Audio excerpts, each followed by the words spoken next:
This door mirror, as the rubber surround has given up. Well, it's not rubber, it's PVC, it's rock hard. But the glass is good. But this is all loosey-doosey. But fortunately, oh, somebody's put a bolt in there. It's usually an Allen key.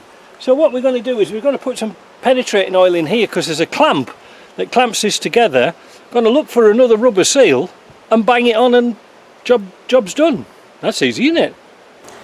There's always something the more to meets the eye. This is the bottom bracket, and these two forks go through those holes and they come out through here. There's a metal plate in here, hooks on, and then this screw hooks into the plate, right, and then it pulls up and tightens around the ball. Nice. However, somebody has glued it in and put some mesh in there to make it look like it's going to fit. Not good. It's all glued up. I'm going to throw it away. I'm going to put a used one on.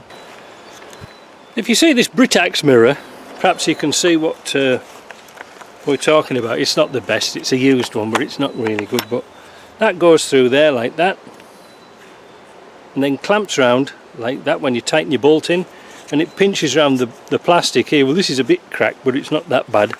So we're going to fit this one and then fit the glass. Most of the mirrors you get,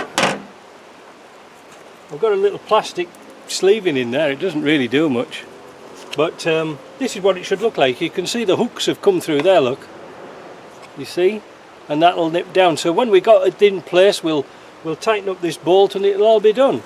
Then we'll put the glass in. It's pretty important you do this next stage pretty quick. I've warmed up the seal, the finisher, whatever you call it, retainer. You can see there's a seam. The seam goes at the bottom. Put your glass in. Start at the bottom. Put it round the glass, like that.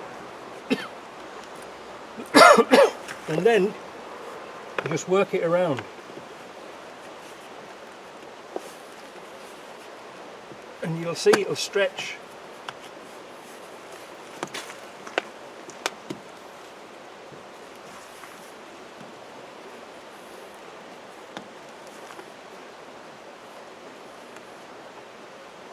You don't need any tools or equipment.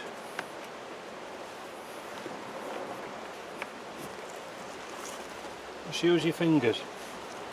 And there we go. Job done. So all we have to do now is align it up roughly where we want to be. Job's a good one. Right. Hope you like that. That was something very, very quick. Not too much to it, but you just got to remember about that little fork. It doesn't sit at the bottom, it sits inside that little lip. So making your Land Rovers better. Gee whiz, it's getting so good it's going to be like one of them Rolling Royces. Dear me. Talk to you later. Bye.